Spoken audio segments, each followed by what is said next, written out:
Lassana Diani, bonjour. Bonjour. Alors, vous êtes le chargé des revendications et des négociations au niveau du SYNPICS.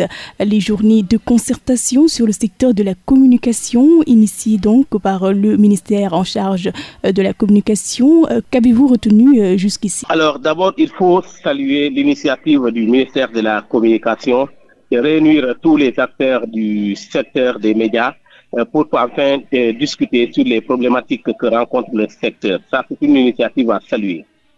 Le SYNPICS en tant que,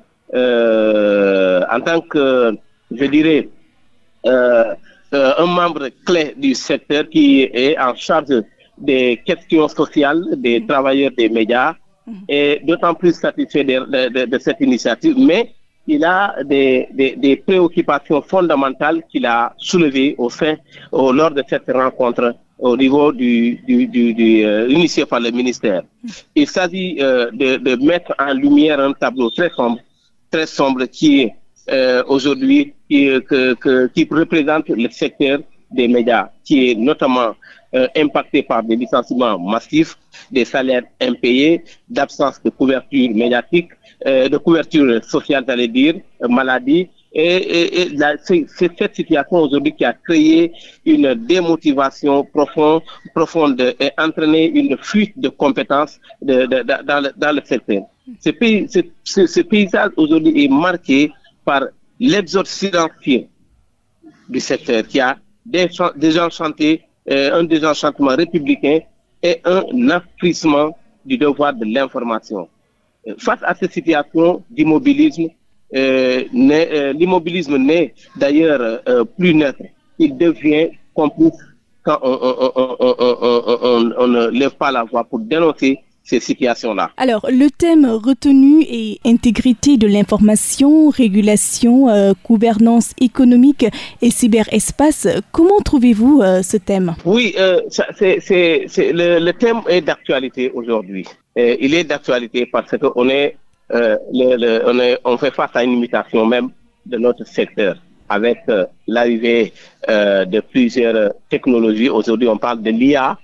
On parle de comment s'adapter à l'IA. Donc, c'est d'autant plus d'actualité qu'il faut aujourd'hui qu'on réactualise notre, code de la presse, qu'on réactualise aujourd'hui les textes qui régissent notre secteur pour que les journalistes, le secteur s'adaptent à l'évolution du monde. Si on ne le fait pas, aujourd'hui, beaucoup de gens, de travailleurs des médias vont être laissés en rade, non seulement sur le plan social, sur le plan financier, mais aussi sur le plan du travail professionnel. Donc, je pense que le thème vraiment est apprécié et que nous avons donné notre contribution, notre vision aujourd'hui de pouvoir sécuriser le métier que aujourd'hui on assiste à un phénomène. Si vous allez à cette rencontre-là, les TikTokers, les influenceurs, ils sont tous invités. On est dans le même box aujourd'hui et aujourd'hui on a tendance, ce que j'ai dit toujours, le gouvernement a tendance à favoriser ces influenceurs et décrédibiliser, si j'allais dire, les journalistes. Il faut donner plus de crédit aux journalistes.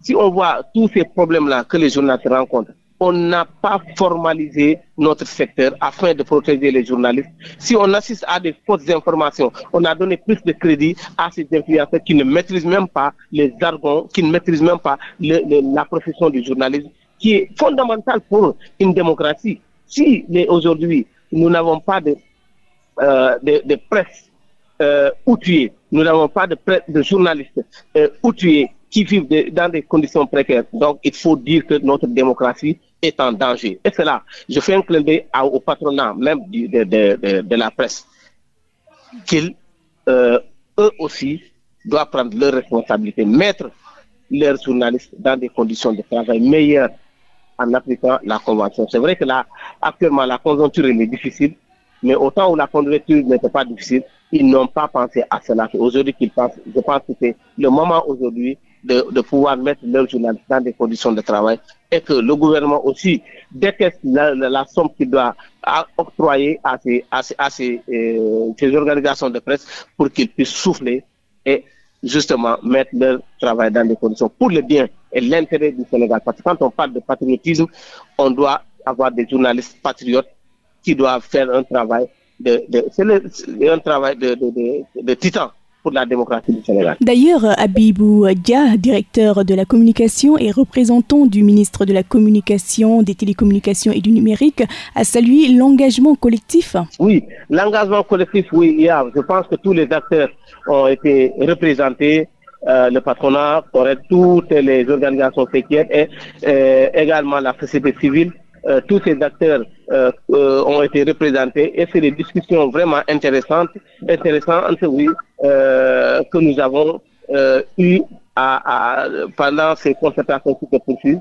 Le patronat aussi était là-bas. Je pense que c'est peut-être à la fin, on peut dire qu'il y aura un consensus fort et que tout ce qui aurait été dit dans ces concertations doit être pris en compte par l'autorité et plus rapidement qu'ils agissent. Il ne s'agit pas de se concerter pour se concerter. Il s'agit de se concerter et trouver des mécanismes de solutions pour le meilleur du secteur. Aujourd'hui, vous parlez, on a fait des assises des médias. Les conclusions, je pense que devraient être remises au président de la République et nous attendons, parce que c'est des réflexions profondes qui ont été menées lors de ces assises-là et qui pourraient permettre au secteur de sortir du goulot d'étranglement qu'il vit actuellement. Donc, si on applique les assises, je pense que c'est en lien, en phase avec les concertations aujourd'hui qui ont eu lieu. Tout ce qui se dit aujourd'hui dans ces concertations-là ont été énumérés et documentés dans les assises. Et l'autorité aujourd'hui doit prendre en compte ces assises-là et l'appliquer dans le bon sens. Alors, le secteur est aujourd'hui à la croisée des chemins, confronté à des bouleversements majeurs liés à la révolution numérique, à la démocratisation de la parole publique via les réseaux sociaux et à l'émergence même de l'intelligence artificielle. Comment trouvez-vous cette situation? Oui, c'est ce que j'ai tout à l'heure parlé de la mutation, de l'intelligence artificielle qui est là. Aujourd'hui, des gens, si vous n'avez pas formé des journalistes à l'intelligence artificielle, ils risquent d'avoir des problèmes. C'est-à-dire, aujourd'hui, on dit que l'intelligence artificielle peut générer un article. Mais l'authenticité de cet article-là, le journaliste doit avoir la capacité de, même s'il utilise l'IA, il doit savoir comment l'utiliser, à quelle fin, et comment profiter de l'IA. Mais pas que à ce qu'on en abuse, ou que l'IA aujourd'hui, on en utilise de manière où on ne comprend même pas. Donc, il faut les outiller à ces pratiques-là.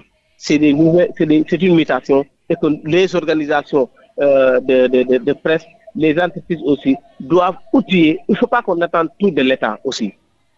Si vous avez créé une entreprise de presse, c'est pour vraiment que vous soyez crédible auprès de l'opinion. Donc, mettez vos travailleurs dans des conditions les permettant de mieux exécuter leur travail. Je pense que c'est fondamental. Et l'autre chose dont vous parlez, je vous avais dit tout à l'heure, en parlant d'adapter le code de la presse aux nouvelles technologies, à cette mutation-là. Donc, il est fondamental. Sinon, le code, à mon avis, il y a beaucoup de choses aujourd'hui dont on parle, et caduque au code, et le code n'est pas intégralement aujourd'hui appliqué. Il y a des décrets qui restent à venir.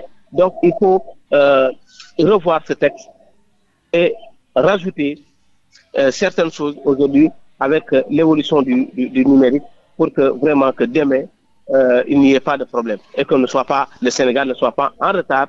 Parce qu'on parle de questions de liberté, des questions liberticides, et cela vraiment peut avoir des impacts sur notre fonctionnement. Donc, je pense qu'il est important aujourd'hui d'être au niveau, au diapason pour l'intérêt du secteur. Alors, est-ce qu'on ne devrait pas mieux prendre en compte également la liberté de la presse? Elle est fondamentale. Nous, j'avais dit, on avait participé au dialogue national convoqué par le président de la République. J'étais le représentant du SYNPICS à cette concertation. Là, ce que nous avons souligné, qu'on avait demandé à ce qu'on l'abrogation des condamnations, des articles liberticides. Donc aujourd'hui, aucun journaliste ne doit être inquiété par la liberté de ton. Aucun journaliste ne doit être poursuivi pour ces délits qu'on dirait mineurs, qui ne vraiment pour nous c'est l'atteinte à la liberté d'expression même du journaliste. C'est pourquoi nous avons demandé et nous avons exigé à ce que ces recommandations soient introduites dans les recommandations finales qui doivent être transmises au président de la République. Alors, et l'autre côté aussi, j'avais en tête, bon, je n'avais pas le document en tête, vous allez m'excuser, mais on avait demandé, voilà, la pénalisation des attaques contre les journalistes. Il y a des la manière dont, avec les nouvelles technologies là, il y a des attaques qu'on fasse aux journalistes, des attaques, à chaque fois on les attaque. On avait demandé à ce que ces attaques-là contre ces journalistes soient pénalisées. Donc, on attend à ce que ces considérations, ces recommandations soient prises dans les recommandations générales, les conclusions des assises nationales qui seront remises au président de la République. Notre contribution dans la commission démocratie, liberté et droits humains, ça a été une contribution fructueuse, vraiment, aux côtés de la société civile. Nous avons tous plaidé à ce que ces articles liberticides soient